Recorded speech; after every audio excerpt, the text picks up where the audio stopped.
No, I'm just saying like a lot of stuff is showing like a lot of stuff is showing that like the black people had a whole big setup for failure compared to a lot of other races, but then the other races don't want to admit it. Like you seen that video about the racist Chinese guy in L.A. who pretty much didn't want a black guy to go to his house.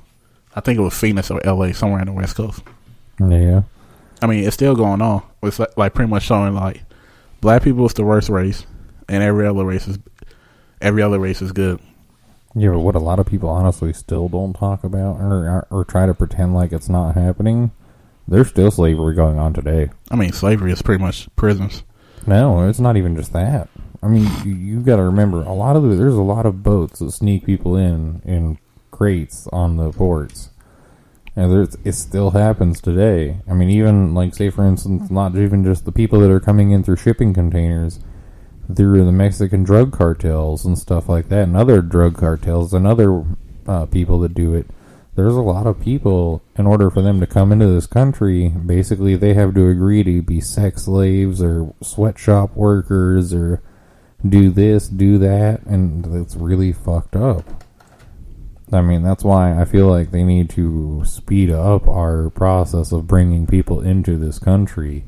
Because, I mean, I actually am friends with people from some of the islands in, South America and stuff like that, and stuff that I've worked with, whose families have been waiting 20, 30 years on a waiting list to get into the United States. I know people who just cross the border and just pay a lawyer so they can stay here. And that's why you see them have kids. So many kids, because I think the way he was explaining to me was like, if you have a kid here and your kid is born in America, pretty much you have a certain amount of time to become a citizen. So you could. But the crazy part is like these people literally paid taxes. I'm going back to one of the previous podcasts. For them to become a citizen, they have to show they paid taxes for 7 years. You know how many Americans they don't even fucking pay taxes? And like it's like, oh yeah, we don't care. But like literally, I know this guy. He paid taxes for 5 years in a row, and he's still not an American citizen. He literally paid a lawyer about $800 for him and his wife every month, and he's waiting for pretty much to get called to get his Social Security card. Which is, did you just say he pays $800 a month to a lawyer? Yes. What the fuck? Pretty much the lawyer's. I feel like it's ripping him off, but I asked him like, why don't you pay the lawyer? He said if you don't pay the lawyer, then all his money is gone. And then literally he's like, pretty much all my paperwork is pretty much gone, and then anytime a cop could come in and arrest me. That's crazy. That's sad. That's sad that a lawyer's doing that to him. Literally, he paid $800. It's either between, like, since COVID happened, the lawyer went to $600. But it's between $600 and $800 every month for the last 5 years. That's just highway robbery. And see, the worst part was like he had an appointment to get his to like go meet the judge, but then when Trump pushed back all that stuff with the immigrants, it fucked him up. So that's what I'm saying. It's some stuff that even happens that we don't even know about until we talk to other people. And you're like, because this man is a model citizen. He speaks English good. Like he's Hispanic, but like he speaks English good. He paid taxes. He rent a house. He owned cars. Pretty much all that stuff. And then pretty much what you're telling me is like, hey, you could do all this, but you're still not an American citizen. At any moment, he said he's still afraid that like any moment, like, hey, let's say if you get pulled up by the wrong cop, or like if you get arrested, all his stuff is pretty much down the drain. Because if he get arrested for the wrong thing, they can send him back to where he's from. Like I said, it's just horrible that a lawyer's been taking that much money from him. And you gotta think about it. He's not the only one. It's probably like, because what pretty much happens is like, hey, this lawyer is good. He gets you a citizenship.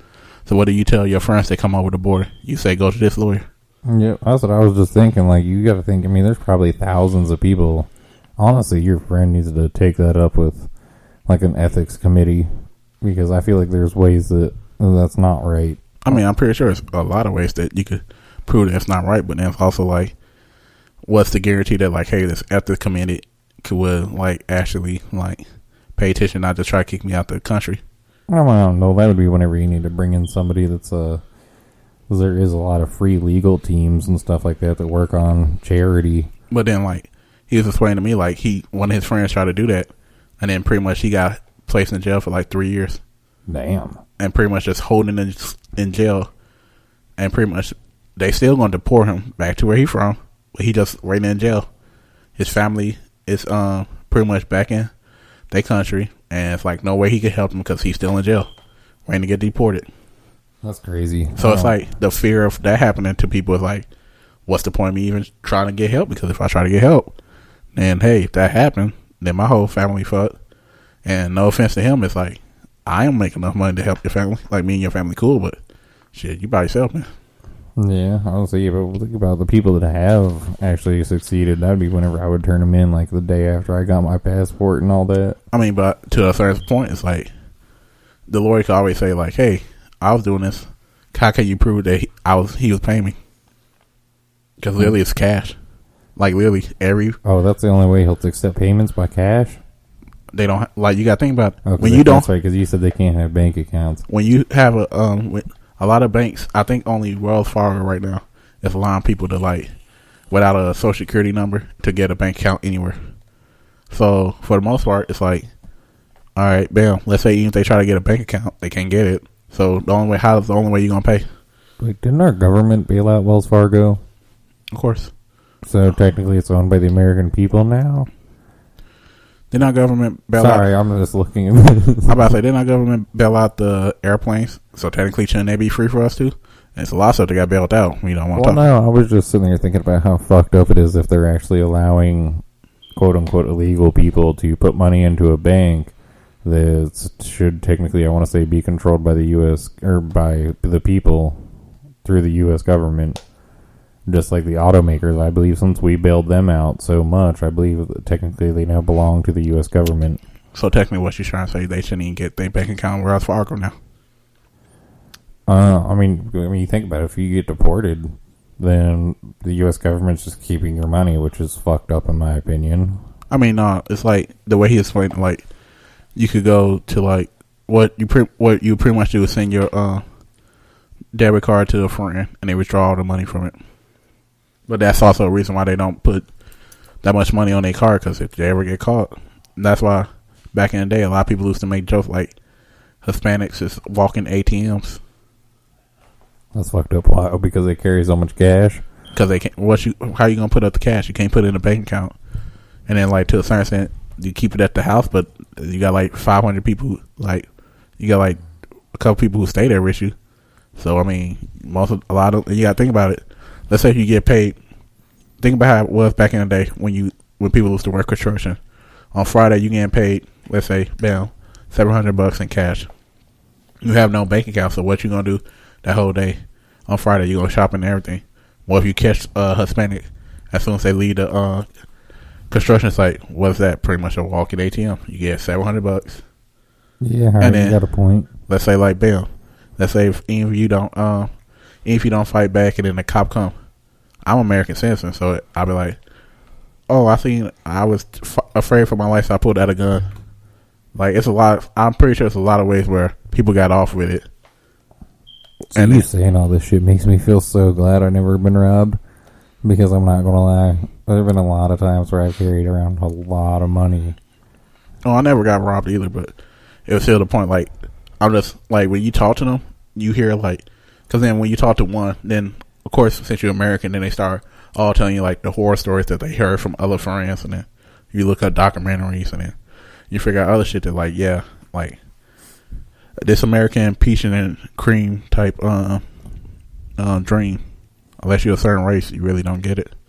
Yeah, no, I was just in here thinking about it whenever you were talking about the walking ATM, though. Like, I had a family member who was in the hospital for a month, and I was, went to the bank. I was in the middle of doing something before everything had happened, and I had $15,000 in my bag that I carried around for an entire month. Must be nice. I never seen that much money at once. Man, I have no idea. Every day I was just like hoping nobody'd ever steal it. I mean, nobody ever did, but I mean, you gotta think about, like, areas like where you was. I'm pretty sure somebody was having like 500,000 in a book bag, just like you have duffel bag, boy. They probably like, you got a little 15. I got 500K. Big bank, take little bank, take one. Yeah, nah, but that, I don't know. To me, like I said, that's just sad, and I feel like they really need to actually bring it up more about all of the slavery that's still happening. I mean, don't get me wrong. I'm not saying what you're talking about isn't, but I feel like if we need to actually take the initiative and make what's going on better, because people today should not still have to endure this, and if our country would actually have a better way to bring people into this country, I feel like a lot of it wouldn't be happening. They wouldn't actually need to be snuck into the country if our country would actually hurry up and open a lot of stuff up. Because, I mean, as long as we're not paying them, what do we care? I mean, it doesn't bother me. I mean, as long as the people are willing to work and can afford their own stuff, I don't give a shit who comes here. I mean, like I said, a majority of the people, even my family, yeah, okay, we've been here since the 1700s on both sides of my family. But 1700s. I'm just saying, that's not... You made me forget what I was about to say. I was just saying 1700s. I wonder what time was 1700s back in the day. I mean, somewhere from the south, somewhere from the north.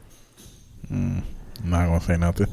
But I understand, like, to a certain extent, but then you can't really end slavery, because as soon as you try to end slavery, what you going to do? Do open borders?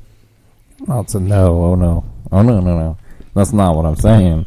But I'm saying they could hire more people, because there are a lot of foreigners that are willing to work. Because let's face it, dude, I am not going to pick my own fucking lettuce. And I am not going to pick... I mean, alright, I will go pick my own fruit sometimes, but... So how would we feel about you made us pick cotton? I mean, wasn't the black person who invented the cotton gin?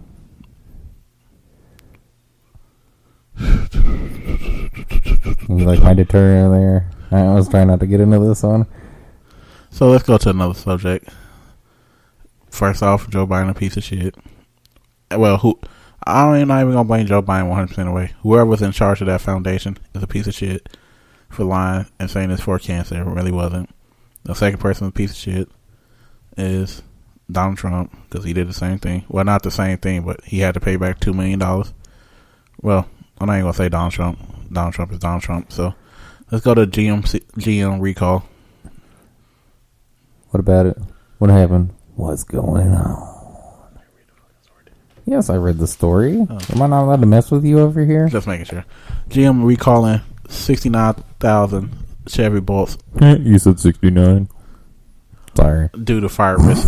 5 of them caught on fire.